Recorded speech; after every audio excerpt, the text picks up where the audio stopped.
কিন্তু আমরা এখন দেখতে পেয়েছি গতকাল তফসিল ঘোষণা হয়েছে যে নতুন ভবিষ্যৎ, তোমাদের সামনে যে ভবিষ্যৎ, যে বাংলাদেশের স্বপ্ন তোমরা দেখেছো, সেই স্বপ্নে বড় ধরনের আঘাত হয়েছে। আমরা মনে করি এক হাদি থেকে লক্ষ হাদি জন্ম নিবে ইনশাল্লাহ। কি বলো?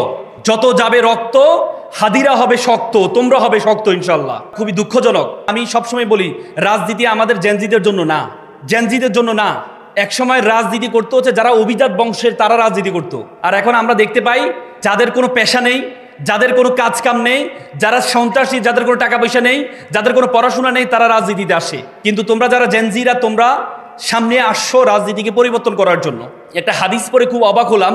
আল্লাহ রাসূলের ওফাতের সময়, আল্লাহ রাসূল যখন মারা যাবে, শেষ সময় আল্লাহ রাসূল মসজিদে বসে আছেন, তখন একজন সাদা কাপড় পরা একজন ব্যক্তি আসলেন। ব্যক্তি এসে আল্লাহ রাসূল হাঁটুর সাথে হাঁটু বসলেন। বসে আল্লাহ রাসূলকে জিজ্ঞেস করলেন, আচ্ছা কিয়ামত কখন হবে? আল্লাহ রাসূল বলছে, আমি জানি না। তখন যিনি বসে আছেন তিনি বলল, আমিও, যে যিনি প্রশ্ন করেছেন তিনিও জানে না। তারপরে প্রশ্ন করেছে যে কিয়ামতের কোনো আলামত আছে? তখন উনি বলল, কিয়ামতের দুইটা আলামত আছে। অনেকগুলো আলামতের মধ্যে দুইটা বিশেষ আলামত আছে। তার মধ্যে একটি আলামত হচ্ছে দাসীর পেটে মনিব জন্মগ্রহণ করবে। দ্বিতীয় আলামত হচ্ছে যাদের কখনো জুতা ছিল না, পোশাক ছিল না, তারা অট্টালিকার মালিক হবে। তোমরা কি মনে করো সমাজে কি আমরা এখন দেখতে পাচ্ছি না? দাসীর পেটে মনিব বলতে মুফাসসিরগণ ব্যাখ্যা করেছেন। তারা ব্যাখ্যা করেছেন যে দাসীর পেটে তার মানে হচ্ছে যারা এখন সন্তানদেরকে জন্ম দিচ্ছে, বিসিএস ক্যাডার বানাচ্ছে, বড় আইনজীবী বানাচ্ছে, বড় ডাক্তার বানাচ্ছে, পরবর্তীতে দেখা যায় সেই মাকে তারা বৃদ্ধাশ্রমে রেখে আসে। তার মানে যে মনিবকে বানিয়েছে সেই মনিব তার মাকে দাসীর মতো অ্যাড্রেস করে, ঠিক না? তার মানে কিয়ামতের সে আলামত শুরু হয়েছে। দ্বিতীয় যে আলামত, সেটি হচ্ছে যাদের জুতা ছিল না। তোমরা দেখো তোমাদের আশেপাশে যারা রাজনীতি করে, বড় বড় এমপি হয়েছে, মন্ত্রী হয়েছে, তাদের ব্যাকগ্রাউন্ডের দিকে একটু তাকাও, তাদের ফ্যামিলি একটু খোঁজখবর নিয়ে দেখো। তারা কখনো ড্রাইভার ছিল, নেতার কখনো ড্রাইভার ছিল, নেতার কখনো চামচা ছিল, যাদের কোনো পড়াশোনা নাই, চাঁদাবাজ ছিল, তারা পরবর্তীতে এমপি হয়েছে, কোটি কোটি টাকার মালিক হয়েছে। হয়েছে না? হয়েছে না? তুমি আশেপাশে তাকাও। আমাদের মনে আছে ফেনীতে, তোমরা এখানে ফেনীর কেউ আছো? জয়নাল হাজারি ছিলেন, তার ড্রাইভার ছিল নিজাম হাজারি।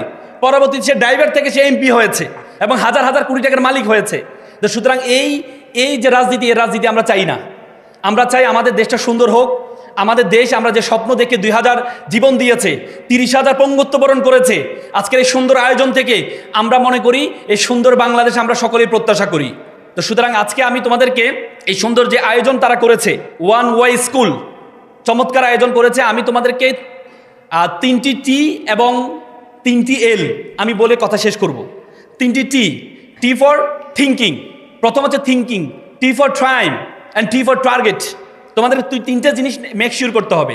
একটা হচ্ছে থিঙ্কিং, ট্রাইম অ্যান্ড টার্গেট। থিঙ্কিংটা কেমন দেখো, আমরা প্রত্যেকেই চিন্তা করি। চিন্তাবিদ ব্ল্যাক একটা চমৎকার কথা বলেছেন যে আমরা প্রতিদিন 60 থেকে 70,000 বার চিন্তা করি। 60 থেকে 70,000 বার আমরা চিন্তা করি। সে 60 থেকে 70,000 চিন্তার মধ্যে 95% চিন্তা হচ্ছে নেগেটিভ। তার মানে যখন আমাদের চিন্তাগুলো নেগেটিভ হয়, তখন আমরা পজিটিভ কোনো কিছু আমাদের থেকে প্রত্যাশা করা যায় না। আজকে দেখো, তোমরা জানো আলবার্ট আইনস্টাইনের ব্রেইনকে চুরি করা হয়েছে। ডক্টর টমাস হার্ভে, তিনি একজন আমেরিকার একজন চিকিৎসক ছিলেন। আলবার্ট আইনস্টাইন যখন মারা যায়, তখন তার মগজ, তার ব্রেইনকে চুরি করেছে। চুরি করে সে তার বাড়িতে নিয়ে যায়। নিয়ে গিয়ে দেখে যে আলবার্ট আইনস্টাইনের এত মেধা, তার ব্রেইনের কোনো পার্থক্য আছে কিনা। পরে তিনি দেখলেন তার ব্রেইনের কোনো পার্থক্য নেই। আমাদের যে ব্রেইন, আমাদের যে মগজ, তারও সেম, কোনো পার্থক্য নেই। তখন তিনি বললেন, তাহলে আমাদের যেহেতু কোনো পার্থক্য নেই, তার মানে তাহলে মূল পার্থক্য হচ্ছে আমাদের থিঙ্কিংয়ে, চিন্তাই হচ্ছে আমাদের মূল পার্থক্য। তুমি যদি ছোট চিন্তা করো তাহলে তুমি ছোট হবা, আর তুমি যদি বড় চিন্তা করো তাহলে তুমি বড় হবা। একটা সাইকেলিং সংস্থা, যুক্তরাষ্ট্রের একটা সাইকেলিং সংস্থা, তারা একটা জরিপ করেছে। তারা বলেছে একটা মানুষ তার কর্মস্থল, তার শিক্ষা প্রতিষ্ঠান এবং তার বাসা, এর 15 কিলোমিটারের মধ্যে যা কিছু ঘটে সে সেরকম করে চিন্তা করে। যে 15 কিলোমিটারের মধ্যে যতটুকু ঘটে সে মনে করে মানুষ এভাবে খায়, মানুষ এভাবে চিন্তা করে, মানুষ এভাবে ঘুমায়, সব কিছু এতটুকুর মধ্যে। কিন্তু না, এই 15 কিলোমিটারের মধ্যে আমাদের গন্ডি হচ্ছে 15 কিলোমিটার পর্যন্ত, কিন্তু তোমার গন্ডি 15 কিলোমিটার পর্যন্ত না। You are global citizen. পৃথিবীটা একটা বিশ্বগ্রামে পরিণত হয়েছে। You have to think beyond Bangladeshi border. তোমাকে বাংলাদেশের বর্ডারের বাইরে চিন্তা করতে হবে। তোমাকে চিন্তা করতে হবে বড়।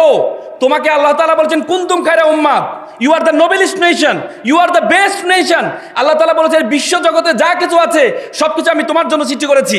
আল্লাহ তাআলা কোরআনে বলেছে হুয়াল্লাযী খলাকালাকুম মা ফিল আরদি জামিআ, এই আসমান এবং জমিনে যা কিছু আছে আমি সব কিছু তোমার জন্য সৃষ্টি করেছি। তো সুতরাং তুমি তোমাকে কেন ছোট মনে করো? এজন্য তুমি তোমাকে বড় মনে করতে হবে। তোমরা এপিজে আব্দুল কালামের নাম শুনেছ। তিনি সকালে ঘুম থেকে উঠে তিনি সবসময় বলতে, আই এম দ্য বেস্ট, আমি সেরা, আমি সেরা, আই এম দ্য উইনার, আমি বিজেতা, টুডে ইজ মাই ডে, আজকে আমার দিন, আই ক্যান ডু ইট, আমি করতে পারবো, গড ইজ উইথ মি, সৃষ্টিকর্তা আমার সাথে আছেন, সৃষ্টিকর্তা আমার সাথে আছেন। আমেরিকান একজন প্রফেসর তিনি বলেছেন, ইউ বিকাম ইউ কনভারসেশন, তুমি যেটি তুমি বলো। তুমি যদি তোমার ব্রেন হচ্ছে তোমার সবচেয়ে বাধ্যগত সার্ভেন্ট, তুমি যদি তোমার ব্রেনকে বলো তুমি ছোট, তাহলে তোমার ব্রেন বলবে ইয়েস স্যার আপনি ছোট। তুমি যদি তোমাকে বলো আমি বড়, তোমার ব্রেন বলবে ইয়েস স্যার আপনি বড়। তুমি যদি তোমাকে বলো আমি একা, তোমার ব্রেন বলবে ইয়েস স্যার আপনি একা। তুমি যদি তোমার ব্রেনকে বলো আমি যেহেতু একা, এ জীবন রেখে লাভ নাই, তোমার ব্রেন বলে ইয়েস স্যার আপনি একা, জীবন রেখে লাভ নাই, keep it up, keep going on, আত্মহত্যা করেন। এই জন্য আমরা আত্মহত্যা করি। এই জন্য তোমরা এখানে যারা আছো তোমাদেরকে মনে করতে হবে তুমি সেরা। আই এম দ্য বেস্ট, বলতে পারবা আই এম দ্য বেস্ট? আমার সাথে বলো I am the best, loudly বলো আমি সেরা, লাউডলি চিৎকার দিয়ে, তোমরা জেনজি চিৎকার দিয়ে বলো আই এম দ্য বেস্ট, আমি সেরা, টুডে ইজ মাই ডে, আজকে আমার দিন। তুমি তো সেরা। ওয়ান ওয়াই স্কুল সেরা না? সেরা না? তোমাদের জন্য যে চমৎকার আয়োজন করেছে। তুমি যদি বলো আমি বলো ওয়ান ওয়াই স্কুল, তোমরা বলো তুমিও সেরা, পারবা তো ইনশাল্লাহ? বলো ওয়ান ওয়াই স্কুল, লাউডলি বলো তুমিও সেরা। আজকে তোমরা এখান থেকে আজকে থেকে মনে করবা তুমি সেরা। তুমি কখনো তোমাকে ছোট ভাববা না। তোমার চিন্তার জগৎ যত বড়, চিন্তার, দেখো বাংলাদেশের 5% জনগণের কাছে 95% সম্পদ আছে বাংলাদেশের, এবং 95% জনগণের কাছে মাত্র 5% সম্পদ আছে।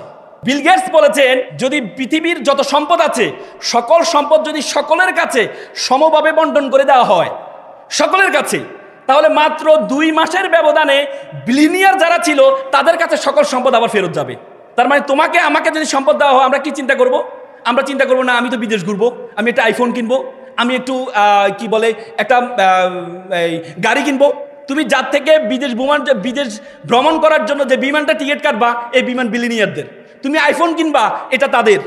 তুমি যে গাড়ি কিনবা, এটা তাদের। তার মানে 2 মাসের মধ্যে সকল সম্পদ আবার বিলিনিয়ারদের কাছে চলে যাবে। তার মানে বিলিনিয়ার এবং তোমার মধ্যে পার্থক্য শুধু চিন্তার, মানুষের ব্রেনে কোনো পার্থক্য নেই। তুমি জীবনের শুরুতেই বিজেতা ছিলে, তুমি জীবনের শুরুতেই বিজেতা ছিলে। তোমার আর তাদের মধ্যে, আমার আর তাদের মধ্যে পার্থক্য হচ্ছে চিন্তার পার্থক্য। ব্রিটিশরা আমাদের মাথায় ঢুকিয়ে দিয়েছে, ব্রিটিশরা আমাদের মাথায় আমাদেরকে শাসন করেছে।